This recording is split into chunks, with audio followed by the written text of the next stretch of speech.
Hello everybody, welcome to the video. So this week I'm going to be talking about the dangers of a cashless society, and I'm going to start the video by telling you a personal story. If you watched the last video that I uploaded on my channel, I mentioned that I was currently going through something where my rights as an individual and my rights as a citizen were under attack, and I said that once that saga had ended, I would make it all public.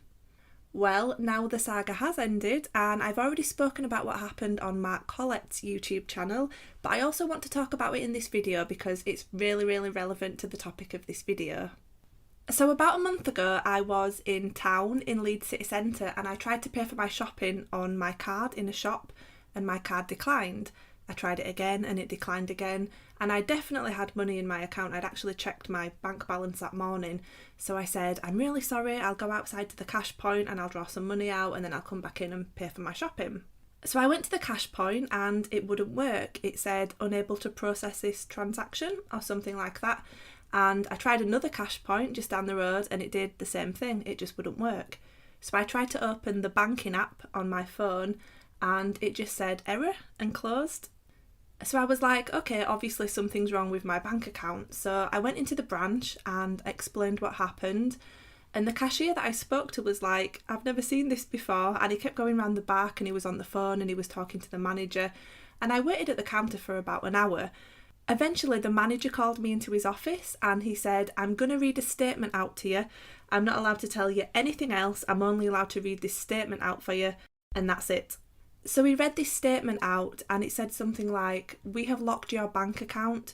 We can't give you any further information about why we've locked your bank account. We might be in touch in the future with further information, but we don't know when that will be.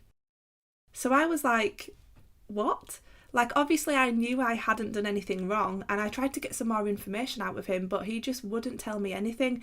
The only thing that he did say is he told me that it wasn't fraud, because apparently if it is fraud, it comes up on the screen and says fraud, and he said that that wasn't there, but he wouldn't tell me anything else. So I asked if I could have some money out of my bank account. He said no, he wasn't allowed to give me any money. So I was like, well, how am I supposed to get home? Because I live, I think, about 8 to 10 miles away from the city centre.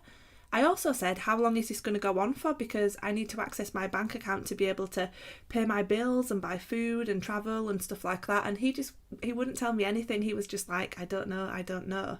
Anyway, long story short, this went on for 3 weeks. My account was locked for 3 weeks. Nothing could go into it and nothing could come out of it. I couldn't pay my rent, my standing order didn't go out, none of my direct debits came out, they all started adding extra fees on because payments were missed. I couldn't access any of my cash at all. I complained to the bank and they sent me a letter saying they weren't interested in my complaint and they wouldn't be taking it any further. I phoned up a few times trying to talk to them, seeing if any progress had been made, and each time they either just read the statement out to me that the manager in the bank had read out to me, or the phone would just go dead. I'm not sure if they cut me off on purpose or if it was an accident, but that happened a few times. After 3 weeks I phoned up and the man on the phone said something about my account being closed. I asked him why it had been closed and he put me on hold for ages, and then he came back and the phone went dead. So I decided to go into the branch and speak to them about it. I went into the branch and explained everything from start to finish. They told me that my account had already been closed. It was closed a couple of days ago and they'd posted me a letter about it. They'd actually posted me 2 letters, so it was one for my current account and one for my savings account.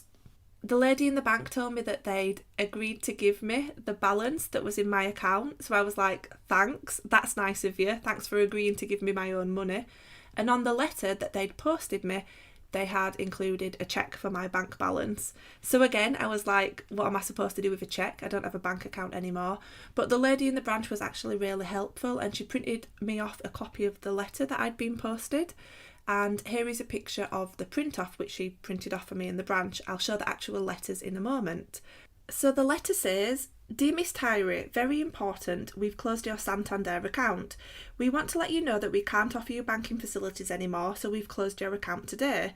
Under the terms and conditions of the account, we can withdraw banking facilities at any time and, in line with our company policy, we don't give further information about how we've made that decision, what we've done, and then it says we've enclosed a cheque for insert amount to settle your balance. The actual 2 letters that I received in the post did have the amount on, but this one that she printed off for me in the branch didn't. And then it says, "Thank you for your cooperation. Yours sincerely, Santander Operations." I sat with the lady in the branch for about 30 minutes and we went through all my transactions for the last 2 years. She said that I was managing my account really well. I'd never had any debt. I'd never even had an overdraft or anything like that. And she said that there was nothing on my statement which stood out to her as being dodgy. So a few days later, the letters arrived in the post. Each one had a cheque attached. I've covered up anything that's personally identifiable for security reasons. Just to give a little bit more evidence, here are 2 pictures of the cheques that I received, one for my savings account, one for my current account. And also in the post, I received a closing statement. So the closing date on my account seems to be the 25th of September. So basically, that's it. I had my account closed after an investigation that went on for about 3 weeks, and my colleague Mark Collett had the same thing happen to him. His account has also been closed. During that time, I was basically treated like a criminal. I was told nothing. I couldn't access my own money. I couldn't function like a normal member of society. I was basically unpersoned. Because of the coronavirus restrictions that we're under at the moment, a lot of businesses in the United Kingdom are card only. You can't use cash, and I couldn't, during these 3 weeks, use most facilities. I couldn't shop at most shops. Now, luckily, about a year ago, I did a stream with Morgoth and Keith Woods, and on that stream, we spoke about the dangers of a cashless society. Since I did that stream, I've always made sure that I had some cash stored in the house. Not a lot, but enough for emergencies. So luckily, when I lost access to my account, I did have some cash which I could use, even though, as I've just said, not all shops would take cash. I also live with my fiance and I also have a very supportive family, so I was okay, I could cope. But if that happened to somebody who hadn't stored some cash or somebody who didn't have any family to support them, then that person would be absolutely screwed. How would they survive? And the banks just don't care. One point that I really want to make in this video to anybody who's listening to this could happen to anybody and they don't need to give a reason why they lock you out of your account or close your account.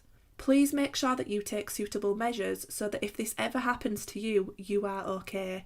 So this could be storing cash in your house. It could be making sure that you have another bank account so that you can transfer your direct debits over. Or you might want to look into things like cryptocurrency or purchasing gold or silver. Just make sure that you're not in a position where you have one bank account and all of your money is in that account, because if you get that taken off you, how are you going to function? In the title of this video, I've referred to the dangers of a cashless society. We seem to be edging towards becoming cashless in the United Kingdom, and this has really been amplified recently with the coronavirus restrictions. If the restrictions lift, will we go back to cash, or will many places stay cashless? We really do seem to be heading in that direction. A few years ago, you couldn't pay for the bus or pay for a taxi unless you had cash. But today it's all pay by card and they seem to prefer that method as well. The bus drivers get proper mardy with you if you try to pay by cash. If we go entirely cashless, what happens if the state or your bank decides, and remember this could happen to anybody, what happens if they decide that you're not allowed a bank account, like they did with me?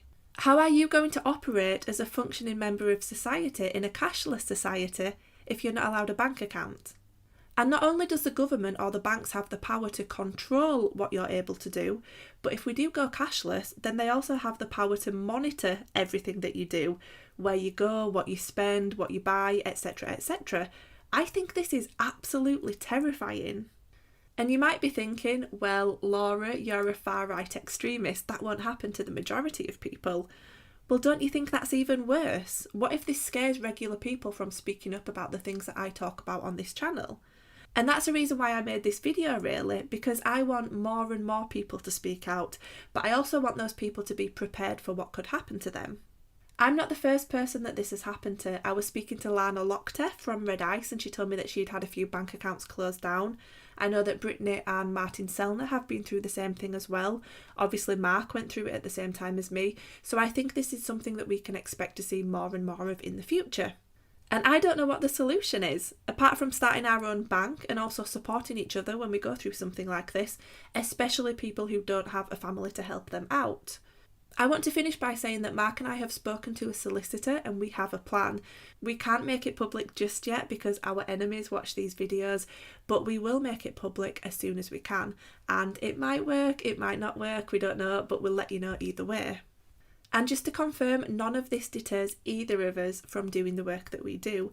It actually makes us more determined because it confirms for us the things that we already knew all along. It confirms for us the threats that we're facing and the fact that things need to change.